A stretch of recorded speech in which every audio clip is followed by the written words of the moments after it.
নমস্কার বন্ধুরা, আমার চ্যানেলে আমি আপনাদেরকে স্বাগত জানাই। আশা করছি ভালো আছেন, সুস্থ আছেন। আপনারা কি কখনো গ্যাসের সিলিন্ডারের মধ্যে এইভাবে করে সাবান দিয়ে দেখেছেন? কি হতে পারে, কেনই বা গ্যাসের সিলিন্ডারে সাবান দেবেন?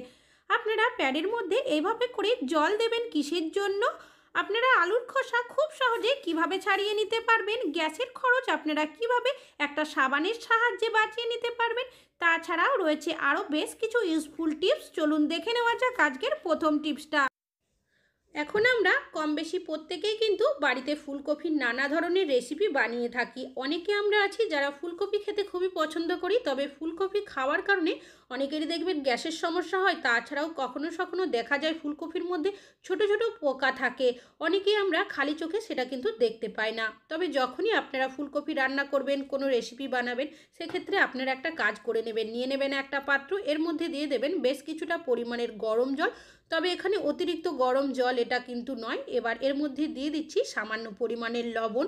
লবণটা দিয়ে খুব ভালোভাবে এই জলের সাথে মিশিয়ে নেব। এবার এই যে ফুলকপিগুলো রয়েছে এর মধ্যে আমি দিয়ে রেখে দেব 5 মিনিটের জন্য। ফিরে আসছি 5 মিনিট পর। যদি এইভাবে করে 5 মিনিটের মতো রেখে দিই লবণ জলের মধ্যে, সেক্ষেত্রে কি হবে, যদি ফুলকপির মধ্যে কোনো পোকা থাকে সেটাও বেরিয়ে যাবে। তাছাড়াও যে একটা গ্যাসের সমস্যা হয় আমাদের ফুলকপি খাওয়ার কারণে, সেটা কিন্তু চলে যাবে। তো আমি 5 মিনিট রাখার পর এখান থেকে দেখতেই পাচ্ছেন ফুলকপিটা তুলে নিচ্ছি। জলের কালারটাও কিন্তু চেঞ্জ হয়ে গেছে। তবে এই ফুলকপির মধ্যে কিন্তু কোনো পোকা ছিল না, থাকলে কিন্তু এই জলের মধ্যে বেরিয়ে আসতো। আশা করছি টিপসটা কাজে আসবে। এখন চলে যাচ্ছি পরবর্তী টিপসে। আমাদের অনেকেরই বাড়িতে কিন্তু ছোলা, মটর, কাবলি এই ধরনের জিনিস নিয়ে আসা হয়ে থাকে। তবে একটু বেশি পরিমাণে নিয়ে আসা হলে হয়তো ব্যবহার করা হয় না, বেশ কিছুদিন রাখা থেকেই যায়। এর ফলে দেখা যায় ছোট ছোট পোকা হয়ে যায়। আর জিনিস কিনে নিয়ে এসে এইভাবে নষ্ট করা কিন্তু একদমই উচিত নয়। তবে আপনারা যখনই ছোলা, মটর, কাবুলি এই ধরনের জিনিস কিনে নিয়ে আসবেন, সামান্য পরিমাণের হলুদ দিয়ে দেবেন। তারপর খুব ভালোভাবে মাখিয়ে নেবেন। মাখিয়ে নেওয়ার পর আপনারা যে কৌটো বা জারের মধ্যে রেখে দেবেন। এতে কি হবে, হলুদের যে একটা স্ট্রং গন্ধ থাকে, গন্ধের কারণে কিন্তু কোনোভাবেই পোকা ধরবে না, অনেক দিন পর্যন্ত ভালো থাকবে। আশা করছি আপনাদের এই টিপসটি কাজে আসবে। ভালো লাগলে লাইক করবেন। এখন চলে যাচ্ছি পরবর্তী টিপসে। আমাদের অনেকেরই বাড়িতে ছানা বানানো হয়ে থাকে। তবে ছানা ফাটানোর জন্য আমরা ছানা ফাটার পাউডার বা লেবুর রস বা ভিনিগারের ব্যবহার করি। তবে এমন অনেকেরই বাড়িতে দেখবেন রেগুলার ছানা বানানো হয়। সেক্ষেত্রে আপনারা কিন্তু একটা কাজ করতে পারেন। ছানা ফাটানোর যে জলটা থাকে সেটা ফেলে না দিয়ে কিছুটা পরিমাণে রেখে দেবেন। আপনারা কি করবেন, সেই ছানা ফাটানোর জলটা দিয়েই কিন্তু আবারও আপনারা ছানা ফাটিয়ে নিতে পারবেন। এইভাবে যদি আমাদের কাজগুলোকে কিছুটা টিপস মেনে করি, তাহলে দেখবেন কিছুটা হলেও কিন্তু আমাদের খরচ কমে যাবে। তো দেখতেই পাচ্ছেন ছানাটা কিন্তু আমি এখানে ছেঁকে নিয়েছি। এবার ছানা কাটানোর যে জলটা রয়েছে সেটা কিন্তু আবারও আপনারা যদি ফ্রিজের মধ্যে রেখে দেন, পরের দিন আবারও এই ছানার জল দিয়ে সহজে ছানা কাটিয়ে নিতে পারবেন। এখন চলে যাচ্ছি পরবর্তী টিপস। আমি এখানে নিয়েছি একটা সোয়েটার। আমরা প্রত্যেকেই কিন্তু শীতকালে বাচ্চা থেকে বড় সোয়েটারের ব্যবহার করে থাকি। তবে সমস্যা হয় একটাই, দেখবেন যখন আমরা উলের সোয়েটার, মোজা, চাদর এই ধরনের জিনিস ব্যবহার করি, একটা কারেন্ট লাগার মতো ঝটকা লাগে। মানে হলো লোমের যে জায়গাগুলো থাকে অনেক সময় চিরচিরির একটা শব্দ উঠে। বিশেষ করে ছোট বাচ্চাদের যদি আমরা উলের সোয়েটার, মোজা এই ধরনের পরাই, অনেক সময় দেখবেন তারা কিন্তু কান্নাকাটি শুরু করে। বিশেষ করে নিউবর্ন বেবি যারা হয় তাদের স্কিন দেখবেন অনেকটাই সফট হয়, যার কারণে তাদের কিন্তু স্কিনের মধ্যে এই সমস্যাটা বেশি দেখা যায়। তবে বড়দের ক্ষেত্রে যে হয় না তা কিন্তু নয়। তো আপনারা যখনই সোয়েটার বা মোজা পরবেন, এইভাবে করে উল্টো করে নেবেন। তারপর নিয়ে নেবেন আপনারা গ্রেটারের সাহায্যে আপনারা কি করবেন, এইভাবে করে ঘষে নেবেন। তবে চাইলে এখানে কাঁটা চামচেরও ব্যবহার করতে পারেন, তবে গ্রেটার নিলে কাজটি করতে সুবিধা হবে। এইভাবে করে মোজা হোক কি সোয়েটার উল্টো করে নেওয়ার পরেই কিন্তু কাজটা করতে হবে। তারপর যদি আপনারা উলের সোয়েটার, মোজা নিজেরা পরেন বা বাচ্চাদের পরান, যে একটা কারেন্ট লাগার মতো চিরচির ঝটকা লাগে, সেটা কিন্তু আর হবে না। আশা করছি আপনাদের এই টিপসটি কাজে আসবে। ভালো লাগলে লাইক করবেন। এখন চলে যাচ্ছি পরবর্তী। মহিলারাই কিন্তু প্যাডের ব্যবহার করে থাকি, তবে আজ কিন্তু একটু অন্যভাবে ব্যবহার করব। তবে আপনারা এখানে প্যাডের পরিবর্তে বাচ্চাদের যে ডাইপার হয় সেটারও ব্যবহার করতে পারেন। তবে ডাইপার কিন্তু সবার কাছে সব সময় থাকে না, যার কারণে এখানে আমি প্যাড নিয়েছি।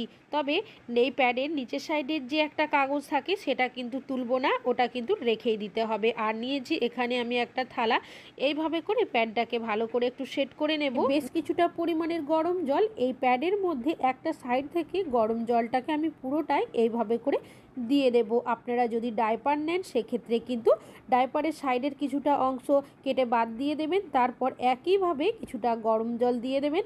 তো এইভাবে করে আমি প্যানটাকে মুড়িয়ে নিচ্ছি। এটা আপনারা কি কাজে ব্যবহার করবেন? অনেক সময় দেখবেন আমাদের হাতে যদি ব্যথা লেগে যায় বা হয়তো কখনো কখনো দেখা যায় ফুলে যায়, পেটে ব্যথা হয়, সেক্ষেত্রে আপনারা কি করবেন, এটাকে ব্যবহার করতে পারবেন। তো কিভাবে? অনেক সময় আমাদের ডাক্তার বলে যে হট ব্যাগের সেক নেওয়ার জন্য, তো সবার কাছে সব সময় আমাদের হট ব্যাগ থাকে না। তো এইভাবে করে বাড়িতেই কিন্তু এমার্জেন্সির সময় আপনারা হট ব্যাগ বানিয়ে নিতে পারেন। এইভাবে করে আপনারা যে কোনো ব্যথার জায়গায় কিন্তু যদি দিয়ে দেন অনেকটাই আরাম হবে। তাছাড়াও কখনো কখনো দেখবেন পেটে ব্যথা হয় বাচ্চাদের, সেক্ষেত্রেও কিন্তু এইভাবে কাজে ব্যবহার করতে পারেন। আশা করছি আপনাদের এই টিপসটি কাজে আসবে। খুব সুন্দরভাবেই কিন্তু হট ব্যাগ হিসাবে আমরা প্যাড বা ডাইপারটাকে ব্যবহার করে নিতে পারবো। ভালো লাগলে লাইক করবেন। এখন চলে যাচ্ছি পরবর্তী টিপস।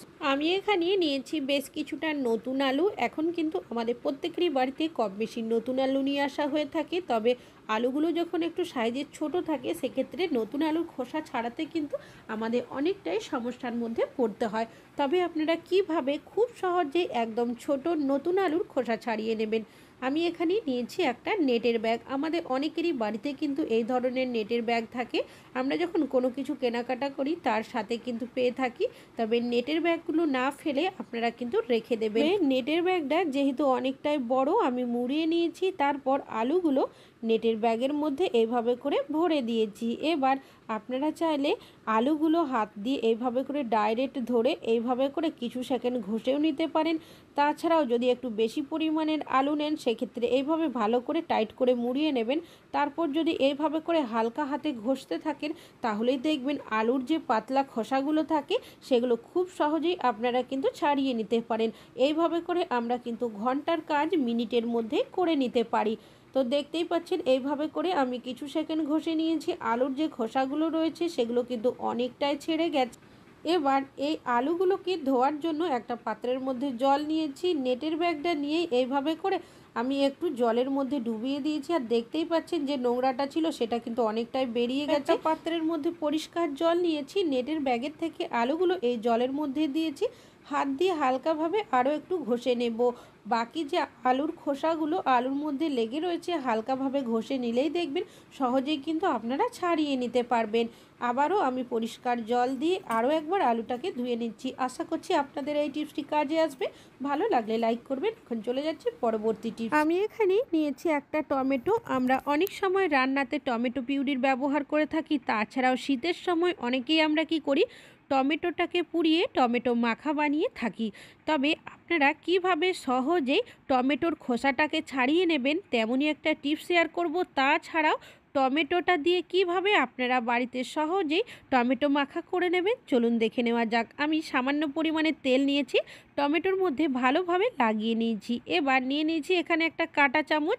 কাঁটা চামচটাকে এইভাবে করে টমেটোর বোটার যে অংশটা থাকে সেখানে এইভাবে সেট করে লাগিয়ে নেব। এবার এখানে চলে এসেছি গ্যাসের সামনে। এইভাবে করে চামচটা দিয়ে যদি আমরা ঘুরিয়ে ঘুরিয়ে টমেটোটাকে হালকা করে পোড়াতে থাকি সেক্ষেত্রে দেখবেন টমেটোর ওপরে যে একটা পাতলা খোসা থাকে সেটা কিন্তু আস্তে আস্তে ফেটে যেতে শুরু করবে। অনেকে আমরা টমেটো পিউরি রান্নাতে ব্যবহার করি, সেক্ষেত্রে আপনারা এইভাবে করে হালকা করে টমেটোটাকে পুড়িয়ে তারপর যদি খোসাটা ছাড়িয়ে নেন সহজেই ছাড়িয়ে নিতে পারবেন। তবে আমি কিন্তু এখানে টমেটো পুড়িয়ে তারপর মাখা বানাবো, তার কারণে আমি আরও কিছু সেকেন্ড রেখে দেবো, এইভাবে ঘুরিয়ে ঘুরিয়ে পুড়িয়ে নেব। তো দেখতেই পাচ্ছেন ভালো করে কিন্তু পুড়িয়ে নিয়েছি। এবার এইভাবে করে হাতের সাহায্যে আমি টমেটোর খোসাটাকে ছাড়িয়ে নিচ্ছি। এক হাত দিয়ে যদি কাঁটা চামচ ধরে নিই সেক্ষেত্রে খোসাটা ছাড়াতে কিন্তু আমাদের সমস্যা হবে না। তো দেখতেই পাচ্ছেন পুরো টমেটোর খোসাটাই ছাড়িয়ে নিয়েছি। এবার যেহেতু অনেকটাই গরম রয়েছে, এই গরম অবস্থায় আমরা কিন্তু টমেটোটাকে কোনোভাবেই হাত দিয়ে চেপে মাখতে পারবো না। সেক্ষেত্রে আপনারা কাঁটা চামচের ব্যবহার আবারও করতে পারেন। এইভাবে করে আপনারা যদি টমেটোটাকে চেপে নেন সহজেই দেখবেন গরম যে বাষ্পটা থাকে সেটা কিন্তু বেরিয়ে যাবে, এমনকি আপনাদের হাত দিয়ে কিন্তু এটাকে মাখতেও হবে না। আমি পরিমাণ মতো লবণ আর এখানে নিয়েছি কিছুটা পেঁয়াজ কুচি, মূলো কুচি, ধনেপাতা কুচি। আপনাদের পছন্দ অনুযায়ী এখানে দিয়ে দেবেন, তারপর মেখে নেবেন। আর এইভাবে আপনারা এই শীতের সময় একবার বানিয়ে খাবেন, দেখবেন এর স্বাদ কিন্তু আপনারা ভুলতে পারবেন না। গরম ভাতের সাথে দুর্দান্ত খেতে লাগে এই টমেটো পোড়া মাখা। আশা করছি টিপসটা কাজে আসবে।